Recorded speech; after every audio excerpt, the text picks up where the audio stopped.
Cuando has crecido a la sombra del Himalaya, aprendes pronto que las montañas tienen su propia forma de recordarte quién manda.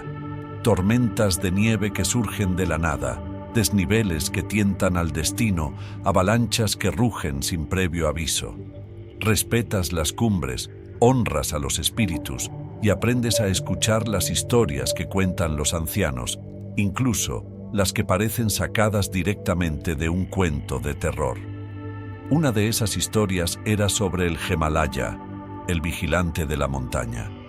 No era ni un espíritu ni un animal, sino algo más antiguo, algo atrapado entre mundos.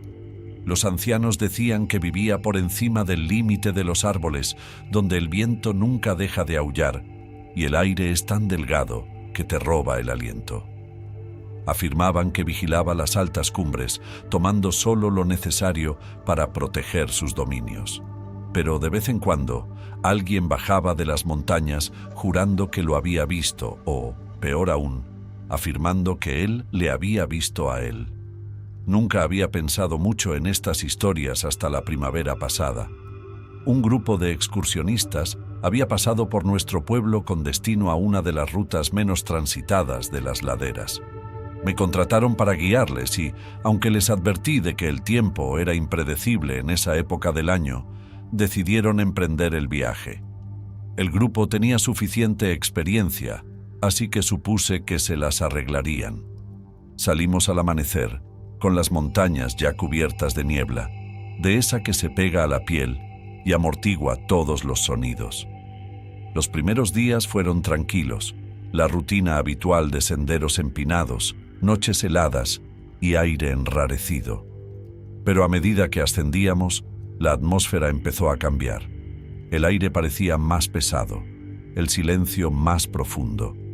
Incluso los pájaros parecían reacios a seguirnos. Al cuarto día, habíamos llegado a una meseta de gran altitud, una extensión árida de roca y hielo, donde los únicos signos de vida eran los mechones ocasionales de hierba o una paloma de las nieves. Fue entonces cuando me fijé en las huellas. No se parecían a nada que hubiera visto antes, y he visto casi todos los tipos de huellas que ofrecen estas montañas. Eran enormes, parecidas a las humanas, pero con dedos en forma de garra que se hundían profundamente en la nieve. Atravesaban el sendero, entrando y saliendo de nuestra vista, como si lo que las hubiera hecho nos hubiera estado observando, manteniéndose fuera de nuestra vista. No dije nada al grupo, no tenía sentido alarmarles, pero mantuve los ojos fijos en las crestas, buscando movimiento. El tiempo cambió al quinto día.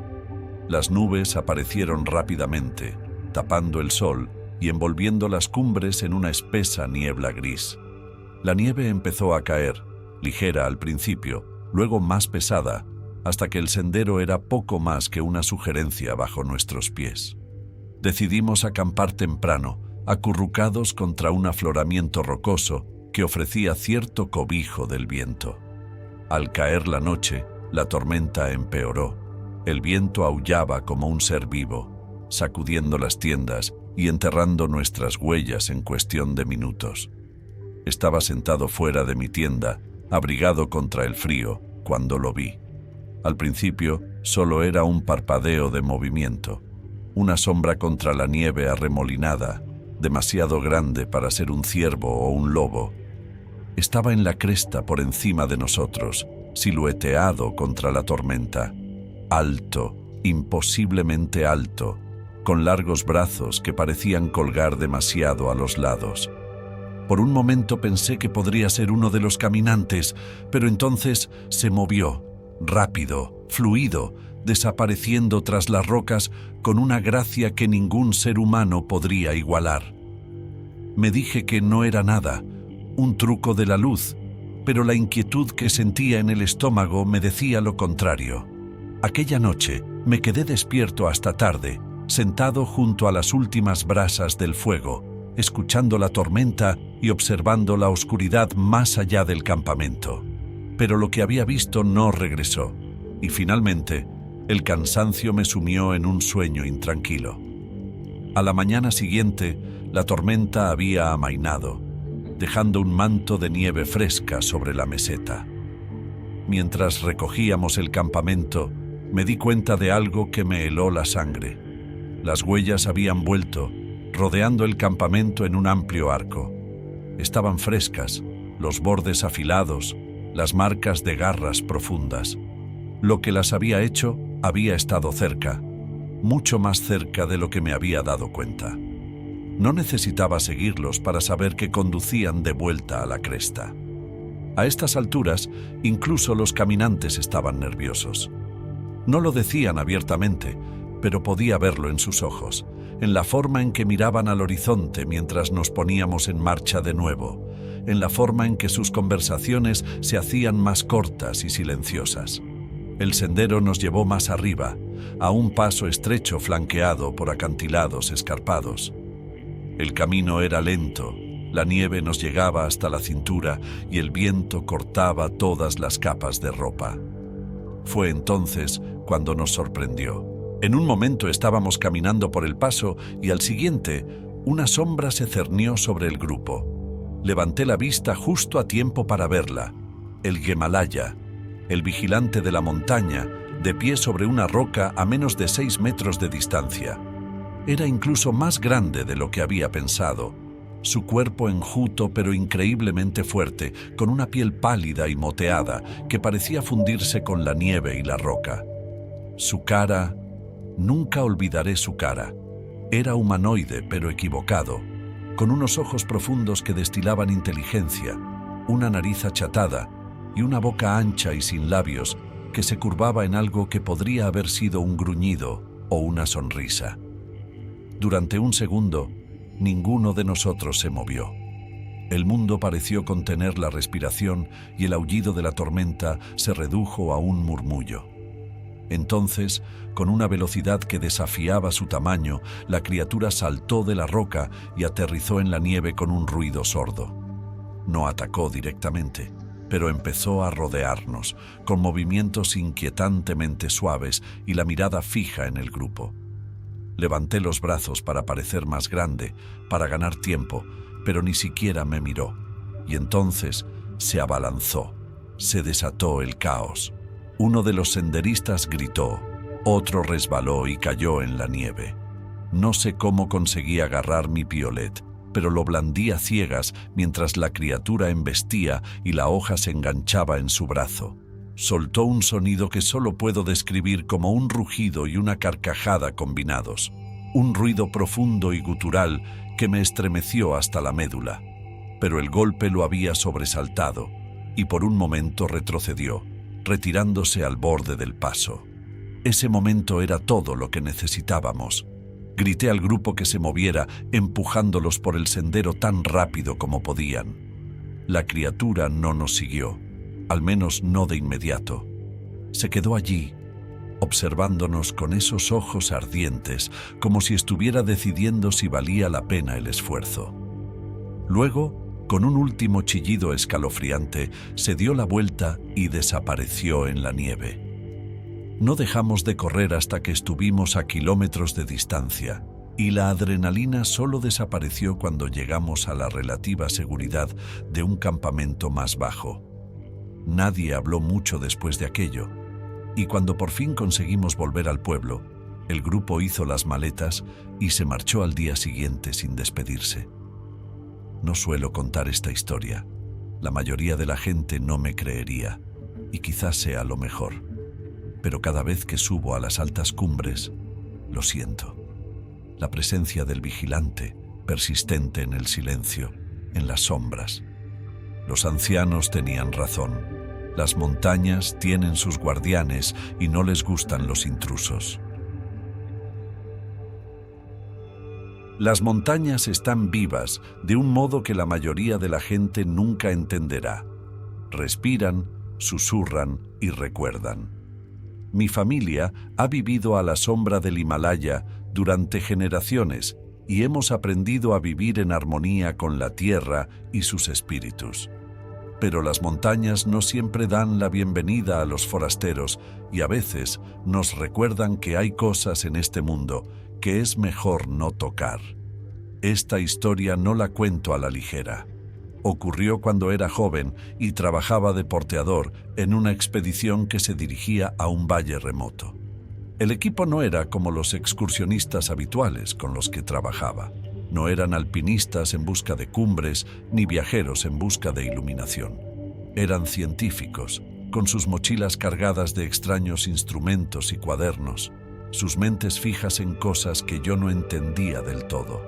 Hablaban a menudo de encontrar algo único, algo que podría reescribir la biología. Yo había oído las historias transmitidas por mi abuelo. Cuentos del Himalaya, un guardián de las altas cumbres, una antigua criatura que había vigilado las montañas desde antes de que los humanos caminaran por sus laderas. Los ancianos nos advertían que nunca nos aventuráramos demasiado lejos en sus dominios, que nunca perturbáramos su paz. Siempre había pensado que eran cuentos para evitar que los niños se alejaran demasiado. Pero cuanto más nos adentrábamos, más me preguntaba. Era finales de otoño y el tiempo ya estaba cambiando. Cuanto más subíamos, más frío y silencioso se volvía. Los sonidos habituales del bosque, el susurro de las hojas, el lejano canto de los pájaros, desaparecían, sustituidos por una inquietante quietud. Incluso el viento parecía vacilar a la hora de atravesar los árboles. El equipo no se dio cuenta, o si lo hizo, no le importó. Estaban demasiado ocupados montando sus equipos, marcando mapas y charlando sobre puntos de datos. Al tercer día llegamos al valle que habían estado buscando. Era hermoso a su manera, un lugar sin tocar por la mano del hombre, rodeado de acantilados escarpados que parecían raspar el cielo. Pero había algo raro, algo que me erizaba la piel.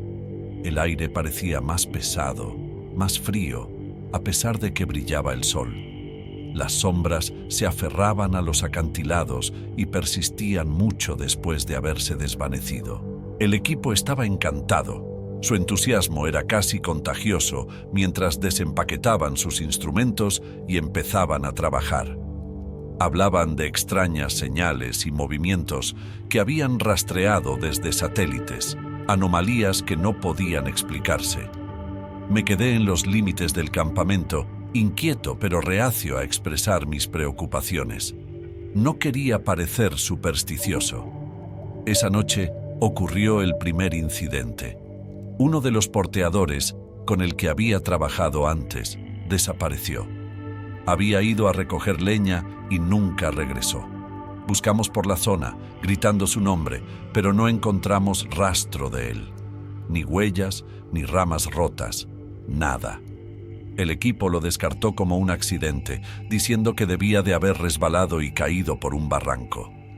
Pero yo sabía que no era así. Había visto su cara antes de irse, el miedo en sus ojos cuando miraba a los acantilados. No era de los que cometen errores. Al día siguiente, las cosas empeoraron. El equipo encontró algo, o mejor dicho, algo los encontró a ellos. Habían colocado sensores a lo largo del valle, pequeños dispositivos metálicos que emitían débiles pitidos rítmicos. A media tarde, uno de los dispositivos dejó de transmitir. Cuando fueron a investigar, lo encontraron aplastado, retorcido en una forma irreconocible. Los científicos discutían, algunos afirmaban que era un animal, otros insistían en que debía haber sido un desprendimiento de rocas. Pero la forma en que el metal estaba doblado, ningún animal o roca podría haber hecho eso. Esa noche, las sombras parecían acercarse más. El fuego apenas mantenía a raya la oscuridad, y el aire estaba cargado de una tensión tan densa que costaba respirar. Estaba sentado cerca del borde del campamento, mirando los acantilados, cuando lo vi. Al principio pensé que era un truco de la luz, una sombra que se movía contra la roca. Pero entonces se movió de nuevo, lenta y deliberadamente, apareciendo a la vista. Era enorme, más alto que cualquier hombre, con un cuerpo que parecía moverse entre lo sólido y la sombra. Sus miembros eran largos y poderosos. su piel de un gris moteado que combinaba perfectamente con los acantilados. Pero fueron sus ojos los que me congelaron en el sitio. Unos ojos ardientes y dorados que parecían atravesarme, llenos de una inteligencia extraña y antigua a la vez. La criatura no se acercó. Se quedó allí, observando, con la cabeza ligeramente inclinada, como si nos estuviera estudiando. Quise gritar, avisar a los demás, pero el sonido se me quedó en la garganta. Entonces, tan silenciosamente como había aparecido, se dio la vuelta y desapareció entre las sombras. Aquella noche no dormí. Permanecí junto al fuego, empuñando mi cuchillo, escuchando cada crujido y crujido. Los científicos no parecían darse cuenta de mi miedo, demasiado absortos en su trabajo como para prestar atención al hombre que habían contratado para llevar su equipo. Pero a la mañana siguiente, ni siquiera ellos podían ignorar lo que estaba ocurriendo. El valle estaba cambiando. El aire era más frío, las sombras más profundas y los acantilados parecían estar más cerca que el día anterior. Destruyeron otro sensor y encontraron unas extrañas marcas grabadas en la roca cercana. Unas líneas profundas y dentadas que no parecían naturales. El equipo empezó a discutir. Algunos querían irse, otros insistían en quedarse.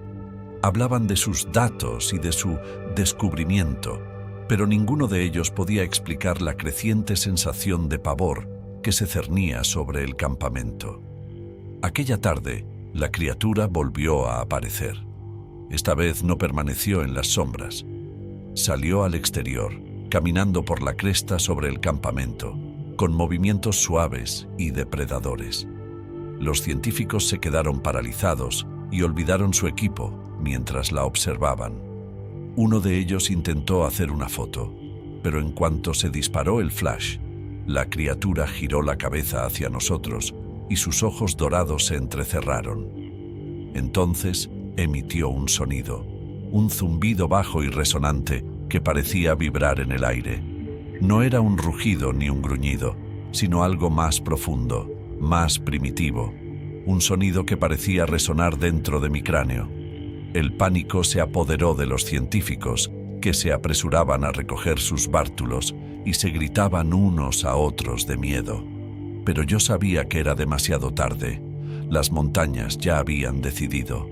La criatura se movía más rápido de lo que cualquier cosa de ese tamaño debería haber sido capaz, saltando por los acantilados con una gracia imposible. Eché a correr, dejándome llevar por mis instintos, sin importarme a dónde iba, siempre que fuera lejos del campamento. Detrás de mí oía los gritos, el estruendo de los equipos y aquel terrible zumbido cada vez más fuerte. No sé cuánto tiempo corrí. Cuando me detuve, estaba en lo profundo del bosque, lejos del valle. Los sonidos del ataque habían desaparecido, sustituidos por la inquietante quietud del bosque. Esperé allí, agazapado entre los árboles, hasta que amaneció y los primeros rayos de sol atravesaron las copas de los árboles. Cuando por fin regresé a la aldea, fui el único que volvió. El equipo nunca fue encontrado, su campamento reducido a escombros, su equipo esparcido como hojas. Los aldeanos no me hicieron preguntas, solo me miraron con esa mirada cómplice que les decía que siempre habían sabido de lo que eran capaces las montañas. Ya no voy a los valles altos. Los ancianos dicen que la Himalaya solo se lleva lo que debe, que protege a las montañas de quienes quieren hacerles daño. Pero vi la furia en sus ojos, la forma en que se movía por el campamento como una tormenta. Y sé que no es solo un guardián. Es algo más antiguo, algo a lo que no le importan los humanos ni sus mezquinas ambiciones. Las montañas no perdonan y no olvidan, y a veces nos recuerdan por qué nunca debemos dar por sentado su silencio. Empezó como un viaje de mochilero más, de los que ya había hecho infinidad de veces. Quería escapar del ruido, del interminable ciclo de trabajo y obligaciones, y perderme en la inmensidad del Himalaya. La región de Himalaya era un reto, remota e impregnada de misterio, Pero yo no era de los que se amilanan. El viaje empezó sin problemas. El aire era fresco y las montañas se alzaban como dioses ancestrales sobre los valles. Avanzaba por senderos serpenteantes excavados en los acantilados, con la mochila pesada pero reconfortante y las botas crujiendo contra la roca suelta y la tierra. Los lugareños con los que me cruzaba eran amables, aunque sus advertencias seguían presentes en mi mente. Hablaban de evitar ciertos caminos, de no acampar solo por encima del límite arbóreo. Lo atribuí a supersticiones, historias que se cuentan para evitar que los viajeros se aventuren demasiado lejos en lo desconocido. Al tercer día, llegué a una zona donde el bosque empezaba a ralear y las cumbres se acercaban.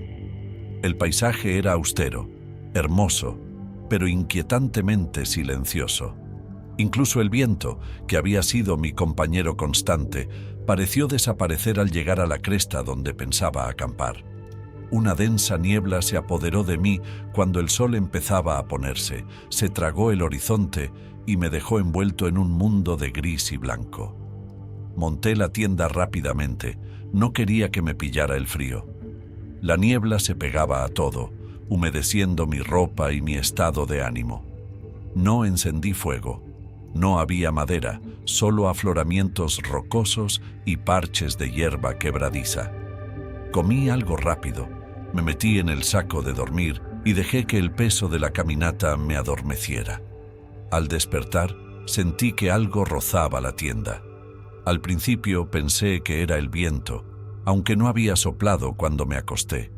Pero la sensación se repitió. Una presión deliberada contra la tela, seguida de un leve sonido de arrastre.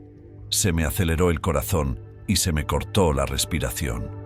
Cogí la linterna y dudé antes de abrir la cremallera de la tienda lo suficiente para asomarme al exterior.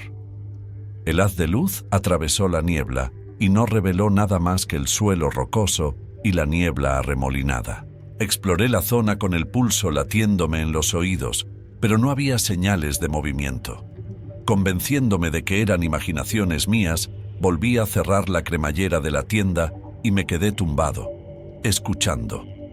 Pasaron los minutos. Volvió el silencio. Y entonces, de la nada, la tienda se desplomó hacia adentro, como si algo pesado hubiera presionado contra ella. Grité y corría por mi cuchillo, con la adrenalina por las nubes mientras cortaba la tela.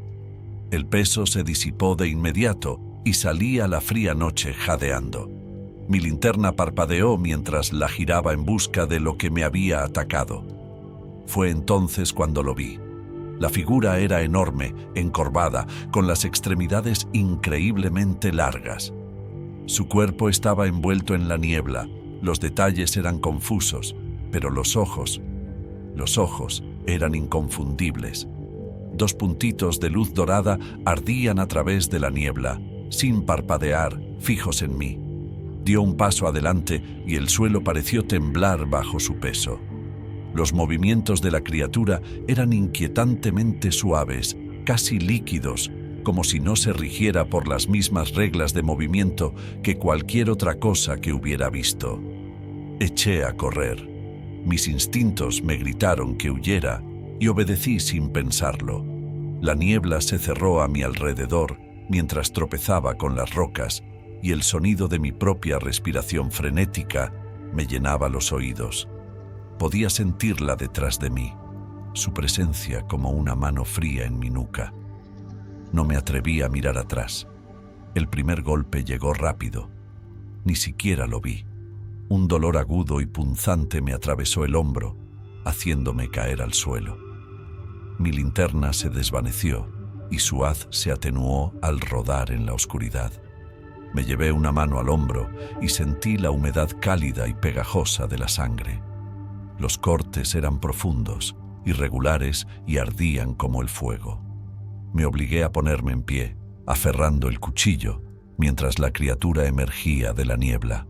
Ahora estaba más cerca y su forma era más definida. El cuerpo era enjuto pero musculoso, la piel pálida y casi translúcida. El rostro era extraño, una mezcla grotesca de humano y algo primitivo, con la boca retorcida en un gruñido que dejaba ver unos dientes afilados y desiguales. No atacó, no lo necesitaba. Se movió despacio, deliberadamente, sin apartar sus ojos brillantes de los míos. Agité el cuchillo mientras se acercaba, gritando, con la esperanza de asustarlo, pero la hoja apenas lo rozó. La criatura no se inmutó. En lugar de eso, extendió uno de sus larguísimos brazos y me clavó las garras en el costado cuando intenté esquivarla. Otra ardiente línea de dolor me recorrió las costillas. Me tambaleé, desesperado, con la mente buscando una salida.